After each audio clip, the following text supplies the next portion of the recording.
sekarang sedang saya gas itu adalah untuk keunggulan nasional dan internasional. 9 yang sudah unggul nasional. Yang 9 ini itu harus naik kelas, harus masuk dalam perankingan internasional di kisaran 1000 QS World University Ranking. Dan saya janji kepada Gusman, saya akan menanggung risikonya, saya pertaruhkan jabatan saya. Serapan alumni perguruan tinggi keagamaan dibanding dengan PTU di pasar kerja itu kita lebih banyak daripada Kemendikbud. Oh ya? Ya, mereka yang ada di kepala mereka mau kuliah di mana nih? Di IAIN atau mau kuliah di mana nih? UIN. Mau ngaji.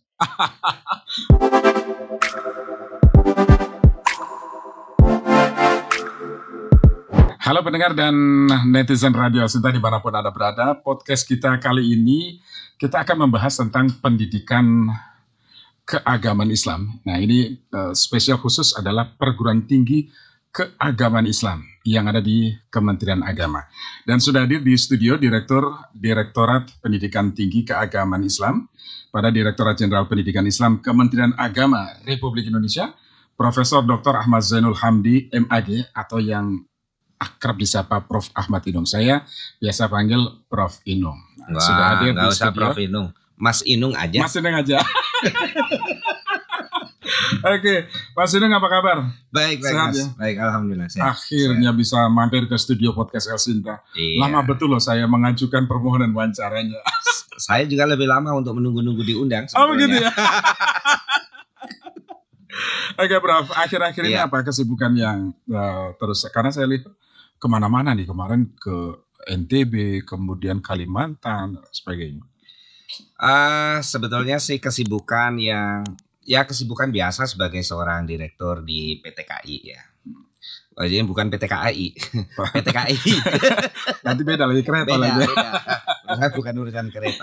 Karena ini di awal tahun, jadi habis dari raker kementerian, kemudian ada raker di Ditjen, akhirnya kemudian ini harus kita cascading agar semuanya compliance, nggak jalan sendiri-sendiri, tapi jelas arah kita kemana. Jadi saya keliling untuk memastikan bahwa raker di setiap kampus juga itu inline dan compliance dengan apa yang udah ditargetkan di atas. Ya, sepertinya memang Gusman juga nggak mau yang lelet-lelet langsung digas terus. Iya. Ini manusia nggak ada matinya ya. Karena kayaknya nggak ada habis-habisnya ya energinya. Ya. Gila ya. Yang eselon 1, 2 dan sebagainya mau nggak mau ya harus mengikuti ritme dari Gusman juga ya. Mau nggak mau kan dia filosofinya ini kereta. Iya. Filosofinya kereta. Gimana tuh kalau kereta versinya Gusman? Pokoknya waktunya jalan ya jalan. Semua orang sudah harus berada di gerbong karena nggak ada waktu untuk menunggu. Siapapun yang menghalangi ya akan kelindas. Apalagi kata beliau karena kita nggak punya rem, hanya gas aja, maka silakan yang nggak siap berpegangan sangat kuat, tapi orang-orang yang seperti itu nggak akan pernah ada di depan, cukup di belakang. Dan peganganlah dengan kuat, karena kalau enggak kalian akan terlempar. Ini semacam seleksi alam pada akhirnya orang-orang yang memang bisa mengikuti ritme. Karena tentu saja tujuannya ini meningkatkan layanan publik kepada masyarakat. Prof. Oke, nah Mas Inung, Diktis ini kan pendidikan tinggi keagamaan Islam ya. Nah, tepatnya yang menangani seluruh perguruan tinggi keagamaan Islam. Iya. Negeri saja atau enggak, swasta juga. Swasta juga. Jadi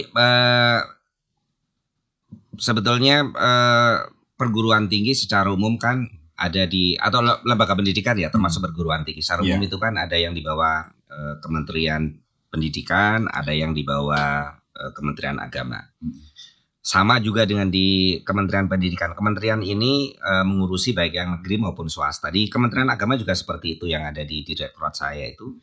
Ada negeri, ada swasta. Ya tentu saja dengan konsekuensinya bahwa karena ini miliknya negeri yang mendirikan negara, maka ya fasilitasi, biaya operasional setiap tahun, gaji dosen-dosen yang kategorinya negeri ya semuanya berasal dari negara normatif saja.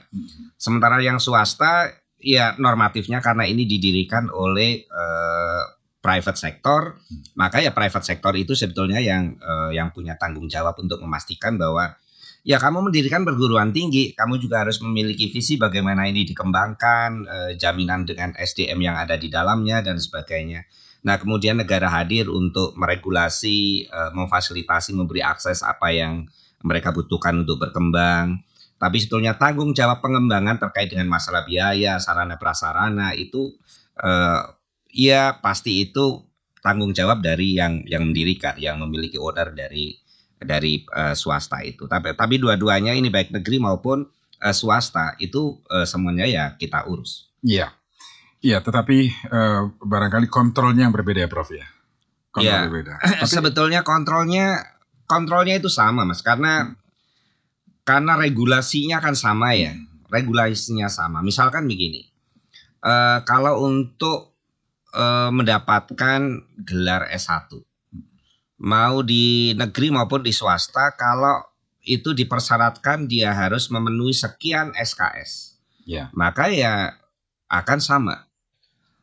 Perkuliahan itu harus dilakukan ABC, maka itu ABC. Sehingga kalau misalkan mau negeri maupun swasta ternyata ada kampus-kampus misalkan yang nakal, yang kemudian nggak melakukan sebagaimana normatif yang ada di regulasi, ya kita akan melakukan kontrol hingga punishment. Sama aja, nggak ada pembeda, nggak ada yang apa ya, dia anak didikan atau apa, semuanya perlakuannya sama ya? Sama aja.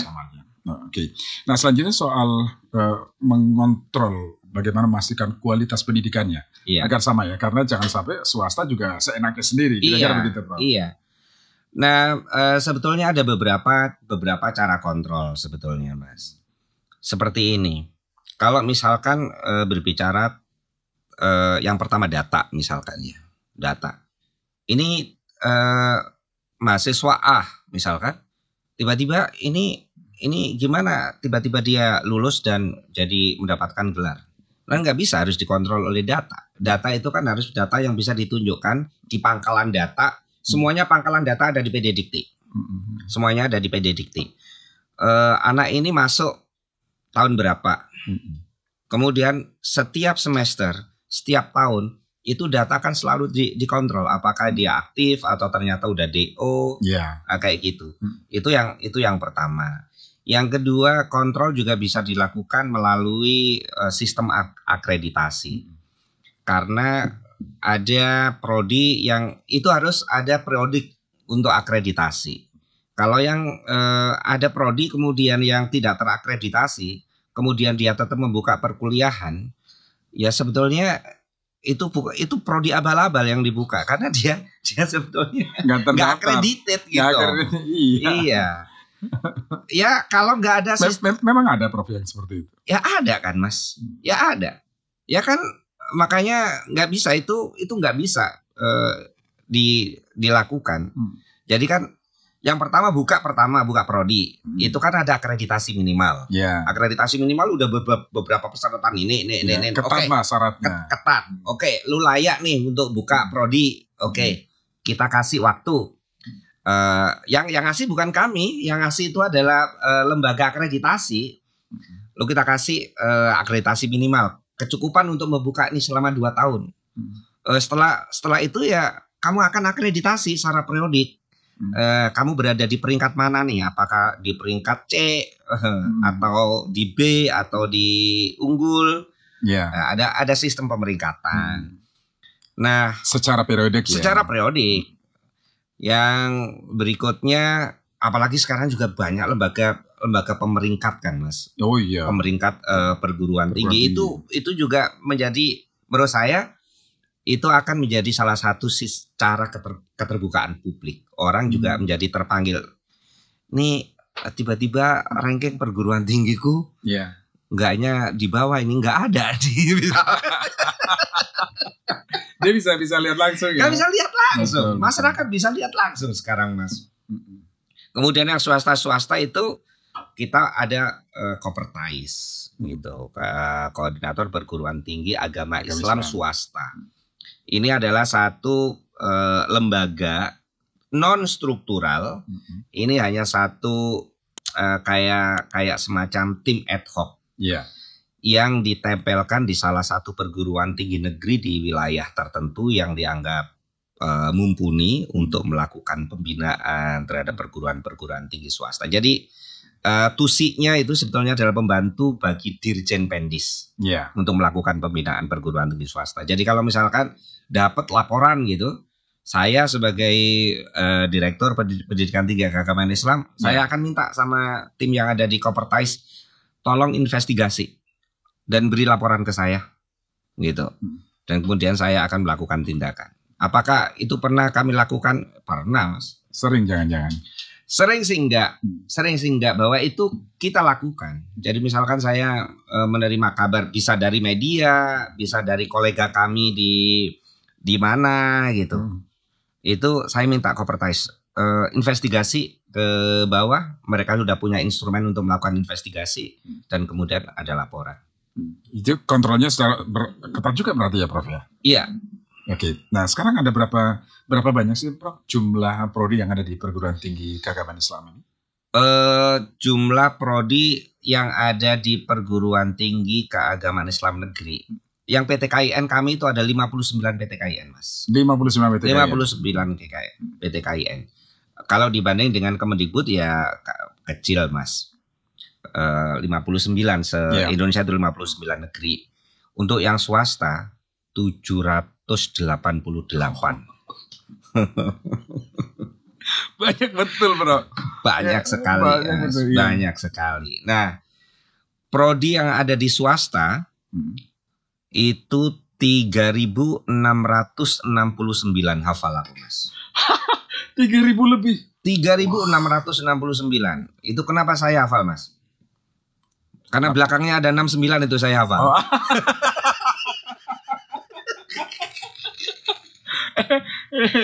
Jadi lanjut ya, Le.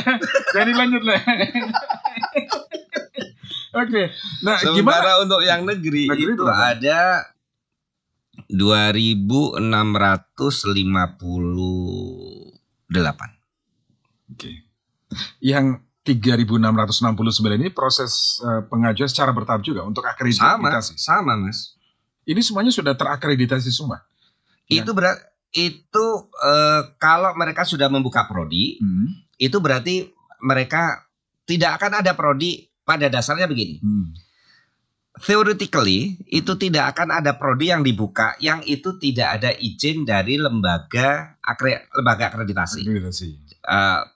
Awalnya semuanya bisa ban PT, tapi kan sekarang kemudian ada lembaga akreditasi yang macam-macam, ada Lamdik, ada Alamemba, ada macam-macam.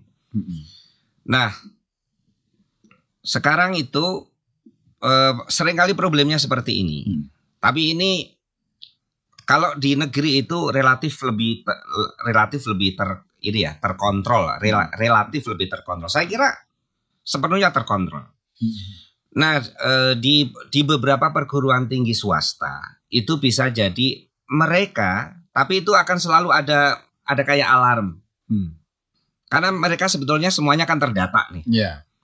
Jadi kalau ada prodi yang sudah waktunya melakukan reakreditasi yang secara berkala tadi, ternyata nggak melakukan, itu akan ada dari ini lembaga akreditasi itu untuk memberi alarm.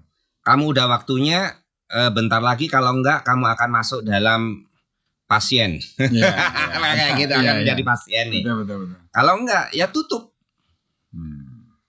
Tutup. Itu sekalipun ada beberapa perguruan tinggi yang nakal. Yang ini sebetulnya izin dari prodinya ini karena nggak pernah diurus, akhirnya prodinya ini mati, tapi kemudian tetap membuka. Nah, ini yang kami dengan partner kami yang ada di Kemendikbud untuk betul-betul memang harus strength, Mas, ngadepin kayak gini, karena yang akan menjadi korban ini masyarakat, mahasiswa juga. Mahasiswa itu kan, maksud saya itu gini, kan nggak semua mahasiswa ya termasuk saya dulu waktu kuliah. Yang penting kuliah. Yang penting kuliah kan. Kita memberikan kepercayaan kita kepada lembaga itu kan. rasanya kan ya ngapain sih, rasanya nggak butuh-butuh amat. Kemudian kita ngelacak ini identitas prodiku ini legal nggak sih? Yang kita lihat akreditasi kampusnya saja kan? Iya gitu kan kayak gitu kan. Kemudian kita juga nggak sampai ngelacak bener nggak sih namaku itu masuk betul-betul di PD Dikti sehingga kayak gitu.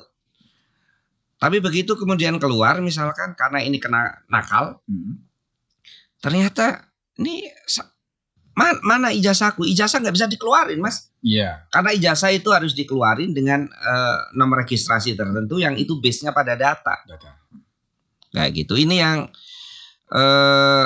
pokoknya kita kenceng lah, Mas. Iya, makanya yang muncul itu banyak ijazah palsu dan lain sebagainya. Iya, kita kenceng. Maka saya bilang misalkan kayak gitu.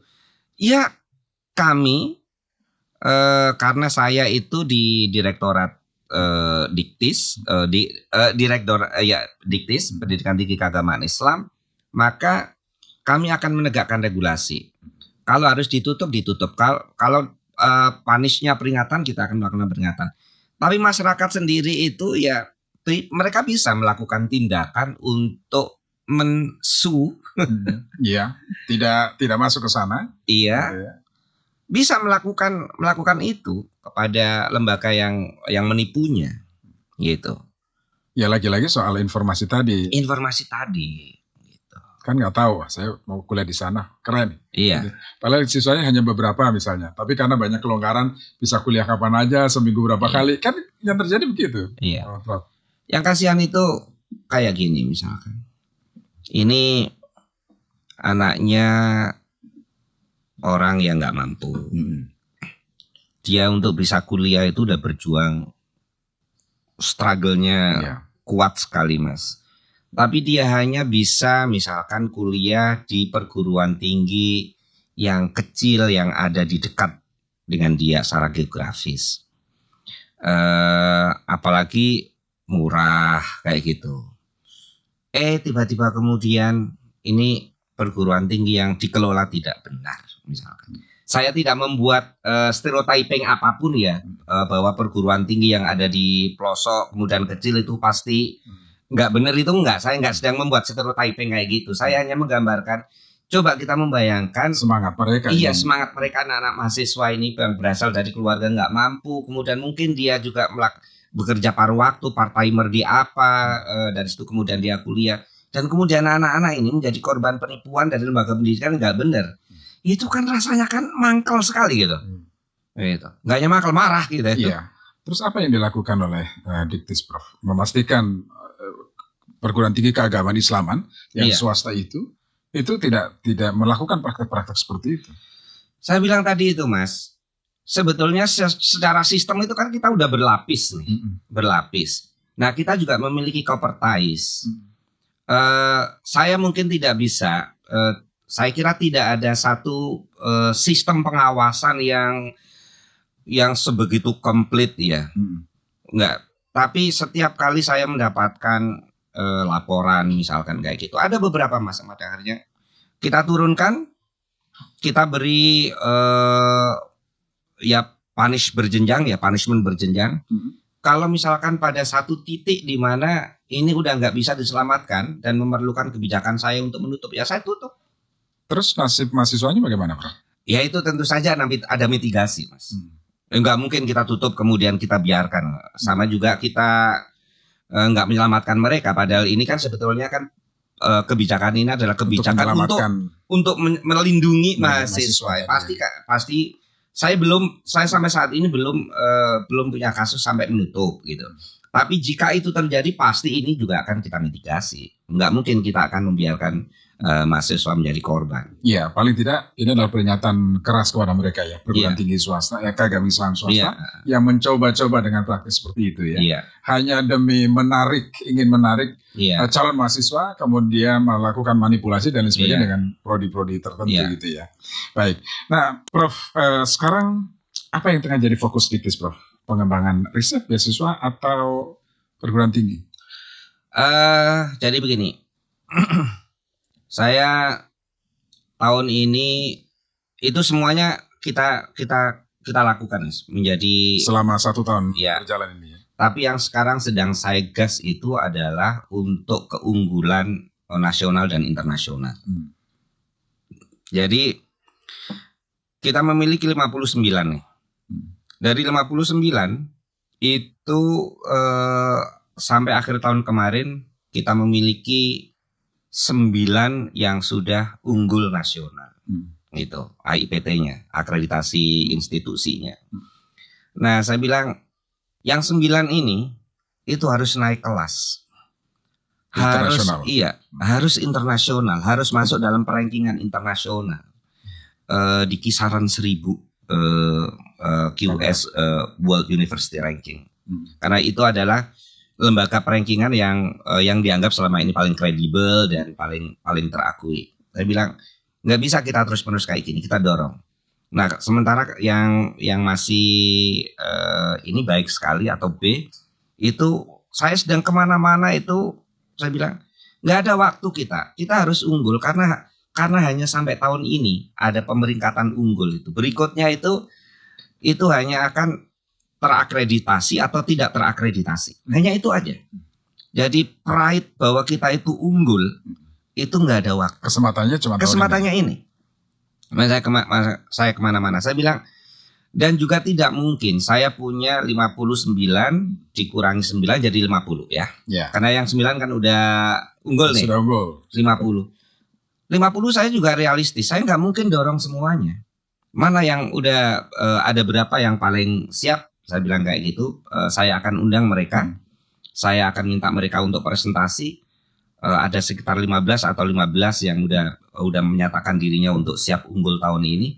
Saya bilang terhadap 15 itu saya akan fasilitasi. Kekurangan apa sih kalian? Misalkan nih, riset kami kurang di bidang riset, joint riset internasional. Oke.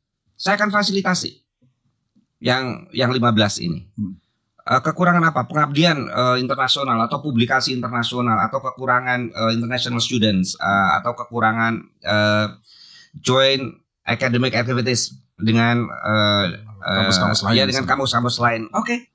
Apa yang bisa kami lakukan? Tapi ini harus didorong. Itu kalau saya selalu mengatakan. Saya janji kepada Gusmen. Saya janji kepada Gusmen, saya janji kepada Pak Dirjen dan saya terbuka untuk dievaluasi. Saya akan menanggung risikonya, saya pertaruhkan jabatan saya. Kalau saya bilang minimal tahun 2024 itu 15 tambah 15 lagi Mas. Bukan. 15 PTKIN akan unggul itu minimal. Oh, oke. Kalau saya bisa membuat 15 saja, Mas. 15 saja. Itu saya memecahkan rekor sepanjang sejarah PTKIN. Baru tahun ini ya? Baru tahun ini. Ini. Karena selama ini itu hanya ada 7 PTKIN yang unggul. Periode pertama saya sudah bisa menambah 2. Kalau tahun ini saya bisa menambah 6 menjadi 15, saya akan memecahkan seluruh rekor sejarah selama ini. Keren. Dan saya sudah menyiapkan strateginya. Itu yang 9 itu ada di Pulau Jawa atau enggak. Jadi yang 7 pertama kali. Saya masuk pertama kali itu 7. Udah 7. Okay. Itu ada Jakarta, Bandung, Jogja, Semarang, Surabaya, Malang, Makassar. Ini 7 itu ya? 7. Okay. Kemudian tahun 2023 kemarin tambah 2. Aceh sama Palembang. Aceh Araniri dan kemudian Palembang. Jadi 9. Jadi saya udah punya tabungan 9 nih. Tabungan 2. Saya ingin ngegas lagi sampai di angka 15. Itu minimal. Kalau saya di angka 15 itu berarti di era saya itu akan ada 8 dan saya akan memecahkan rekor itu. Wah. Padahal yang daftar sekarang itu ada 14 atau 15 yang daftar untuk saya fasilitasi dan berjanji akan unggul tahun ini. Oke. Nah sekarang kan gini Prof. Sekarang itu mulai dari pendidikan madrasahnya dulu nih Prof. Iya. Masyarakat itu melihat pendidikan madrasah ini kan bukan lagi pilihan kedua, ketiga dan lain sebagainya. Yang terjadi sekarang ya. Karena terbukti tahun kemarin lulusan sekolah madrasah banyak yang diterima di perguruan tinggi luar negeri. Ada banyak sekali itu. Bahkan di tingkat nasional. Nomor 1 kalau tidak salah. Nomor 4 atau 5 baru yang Kemendikbud. Nah, ini kan luar biasa. Artinya perguruan tinggi keagamaan Islam pun pasti akan menjadi rujukan juga bagi mereka. Saya boleh sambil minum ya? Wes, iya dong. Ya, bro. Gitu. Jadi ini tantangan, maksudnya diktis tantangan untuk menyambut mereka lah yang baru lulus. Nah, ini bagaimana nih, Prof? Memastikan bahwa ini juga sejalan dengan visi Gusmen mempersiapkan generasi emas 2045. Oke, jadi gini Mas. Selama ini itu kecuali bahkan di studio ini aja Mas. Kecuali yang dulu lulusan dari PTKIN ya.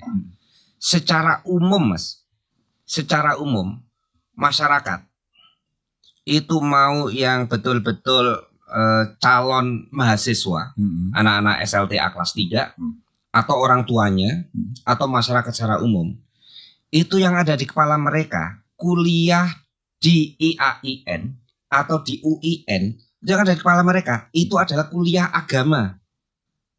Secara umum kayak gitu Mas. Ya, secara umum begitu. Secara umum kayak gitu. Itu seperti madrasah zaman dahulu. Orang kalau masuk madrasah itu adalah belajar agama. Nah sekarang di madrasah aliyah negeri, apalagi yang MAN IC, Insan Cendekia, itu masyarakat sudah tahu bahwa kalau belajar di situ itu kamu bisa belajar sains. Di situ itu ada jurusan IPA. Di situ itu ada jurusan ilmu-ilmu sosial IIS. Ada juga jurusan agama, tapi itu hanya salah satu jurusan. Masyarakat tahu Mas. Nah sekarang itu di PTKIN itu masyarakat belum tahu bahwa PTKIN itu memiliki fakultas saintek, itu belum tahu.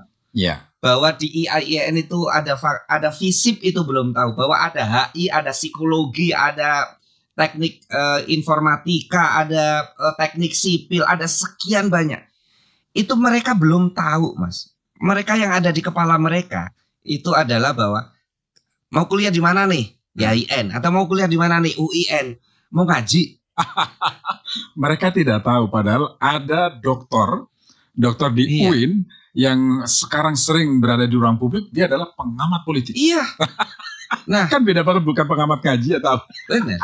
Saya bilang, saya nggak perlu untuk menghilangkan kekuatan prodi-prodi keagamaan, karena itu memang salah satu kekuatan PTKIN. Bahkan kalau misalkan kita menempatkan Islamic Studies salah satu kekuatan PTKIN, itu mungkin terbaik di wilayah Asia Tenggara, Mas. Betul. Di wilayah Asia Tenggara sekarang kalau misalkan mau ngomong tentang mau kuliah di bidang Islamic Studies, mau pergi kemana? Singapura, rujukannya Indonesia, Malaysia, Brunei, Thailand, nggak mungkin. Indonesia, gitu.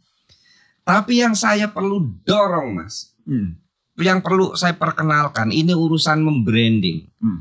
Itu adalah bahwa di PTKIN itu kalian mau cari prodi apa? Psikologi ada kami. Mau cari prodi apa? Prodi-prodi yang masuk rumpun kedokteran ada. Punya rumah sakitnya juga. Punya rumah sakit juga. Nah, mengapa banyak orang tua yang menyekolahkan anaknya di madrasah aliyah atau madrasah sanawiyah? Karena orang tua itu tahu bahwa anak dia itu tetap bisa belajar IPA sebaik anak-anak yang sekolah di SMA. But at the same time, mereka tahu bahwa mereka sedang memasukkan anaknya ke dalam lingkungan pendidikan yang keagamaannya terjaga dengan baik. Nah, itu yang saya ingin sampaikan. Kamu ingin prodi apa sih? Kalau kamu ingin prodi dengan kualitas akademik yang sangat baik, kami memiliki. Tapi kami juga memiliki keunggulan apa? Kalau kamu ingin belajar ilmu-ilmu yang tadi kamu sebutkan, dan secara simultan kamu mendapatkan iklim akademik, iklim perkuliahan yang agamis, dan kamu juga mendapatkan mata kuliah keagamaan, keislaman, yang saya yakin kamu nggak peroleh ketika kamu kuliah di luar sono, maka masuklah PTKIN. Saya sedang membranding dengan sangat kuat.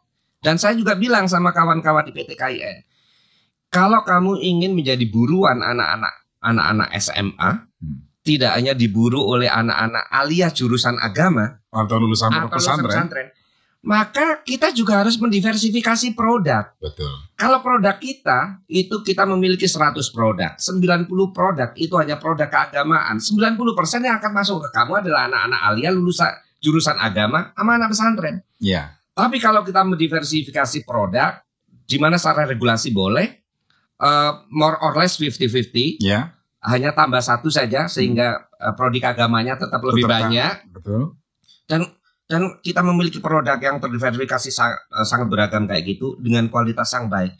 Mereka akan datang. Ya. Saya tinggal mengumumkan pada masyarakat bahwa what kind of program Ya. yang kamu inginkan, subjek yang kamu inginkan. Semuanya tuh We sedia. have anything you want. Dan pada yang sama, kamu akan mendapatkan iklim keislaman yang sangat baik. Dengan lingkungan pendidikan yang Ya. cukup baik ya. Yes. Oke. Nah, ini keren memang sekarang perguruan tinggi IAIN atau sekarang UIN dan Iya. sebagainya ini kan sudah semakin berbenah. Iya. Prodinya semakin diperbanyak, kemudian lingkungan perguruan tingginya juga Iya. semakin bagus gitu. Dulu ya. kita diajak-ajak, Mas. Kampus kita misalkan. Ini kampus ini perguruan tinggi apa SD. Sekarang mana ada kampus-kampus PTKIN yang fasilitasnya ini yang jelek. Nggak ada, Mas. Ya, bagus kok, bagus. Karena anak saya kan kebetulan di UIN sini, jadi saya lihat, wah, bagus nih. Iya. Oke, nah kita sekarang beberapa waktu lalu kan Gusmen mencanangkan transformasi menuju Indonesia Emas 2045 itu untuk ASN lah ya di Lyon Kemenang. Tapi saya rasa mahasiswa di perguruan tinggi keagamaan Islam, UIN dan lain sebagainya itu saya rasa juga penting juga untuk mempersiapkan itu. Nah, upaya menuju ke sana bagaimana, Mas Ilham? Yang saya kasih tahu datanya, Mas. Datanya. Saya juga kaget sebetulnya. Data ini. Saya dapatkan ketika saya rapat di Kemenko PMK. Serapan alumni dari PTKN, tentu saja tidak spesifik PTKIN ya. Iya. PTKN. PTK, perguruan tinggi keagamaan. Dibanding dengan PTU. Itu jumlah alumni yang terserap di pasar kerja yang masuk dalam kategori keahlian tinggi. Itu kita lebih banyak daripada Kemendikbud. Oh ya? Iya. Wah, keren dong. Iya. Kalau misalkan ditanya, lalu jumlah populasinya berapa? Nggak penting jumlah populasinya berapa. Mau jumlah populasinya berapapun, tapi angka persentasenya. Kalau misalkan Saman memiliki 2.000, saya memiliki 1.000 angka populasi. Iya. Kalau kemudian persentasenya kami 60, Lebih 600. Iya. Gitu. Berarti kami bisa ini lebih tinggi. Ya gitu. Itu angka resmi. Itu bukan kami yang bikin. Itu 2020. 2020. Itu adalah angka untuk evaluasi RPJMN di bulan Januari 2024. Oh, oke. Itu fresh from oven data, Mas. Wah, berarti tantangan banget ke depan nih, mempertahankan, paling nggak meningkatkan dong. Iya. Kalau sampai turun bahaya ini. Bahaya.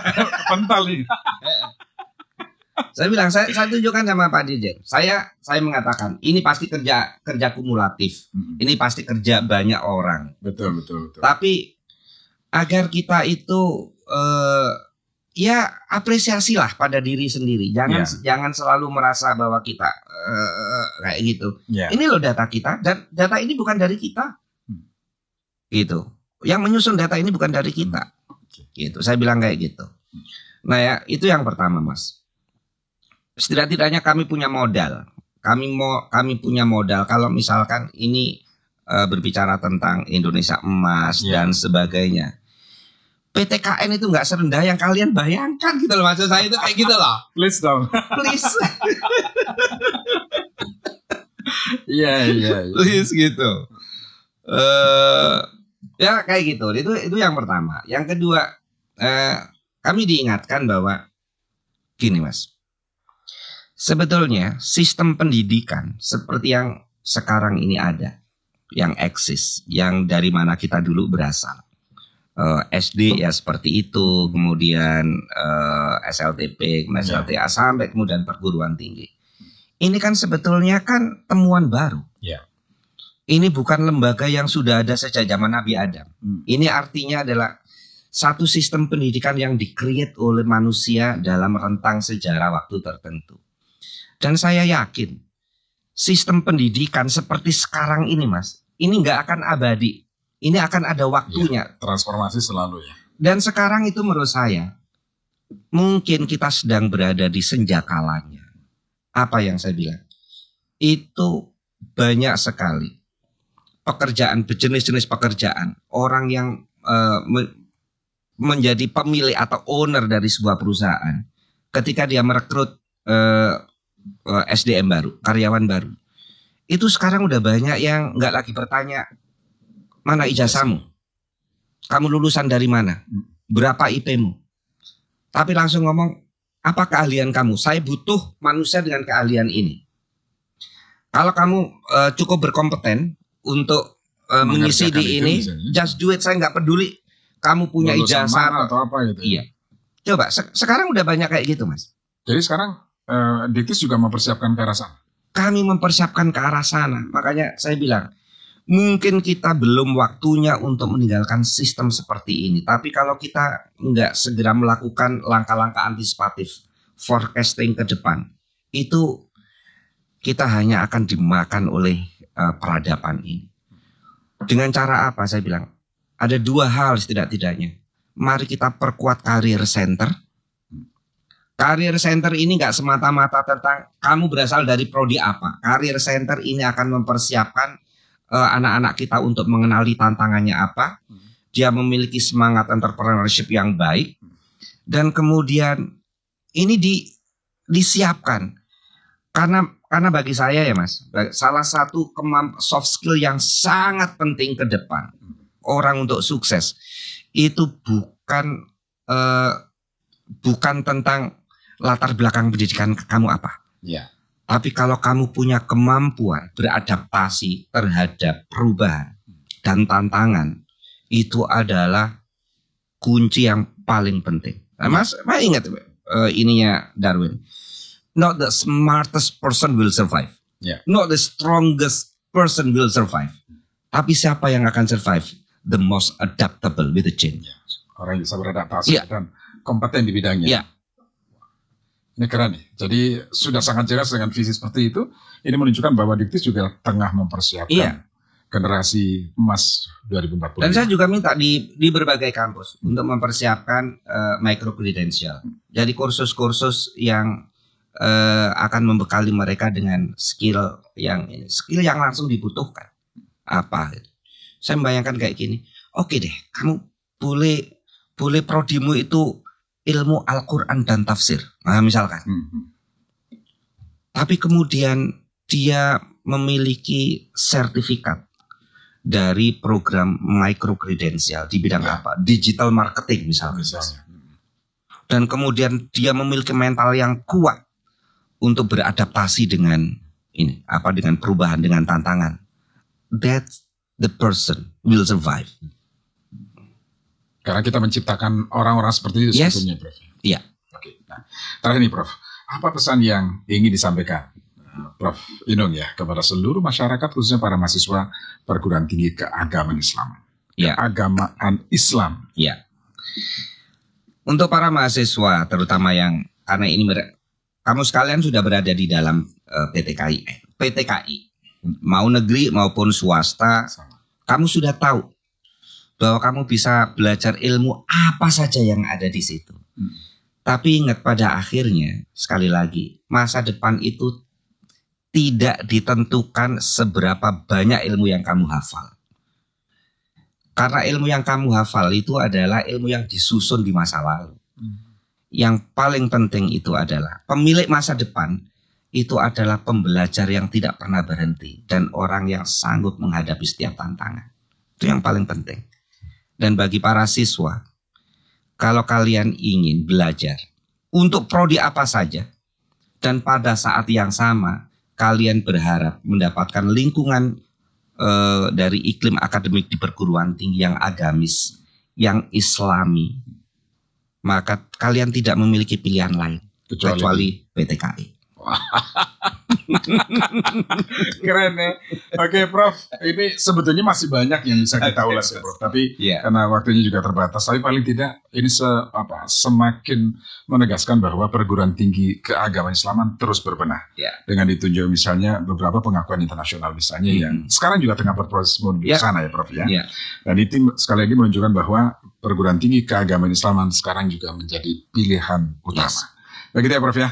Prof, terima kasih. Saya selalu, Prof. Sampai jumpa pada kesempatan yang lain. Insya Allah, Mas. Kalau nggak berjumpa di sini, kita berjumpa ngopi di mana? Baik. Ya, pendengar dan netizen Radio Sinta, demikian tadi Direktorat Pendidikan Tinggi Keagamaan Islam pada Direktorat Jenderal Pendidikan Islam Kementerian Agama Republik Indonesia, Profesor Ahmad Tinung. Saya Suwiryo, sampai jumpa.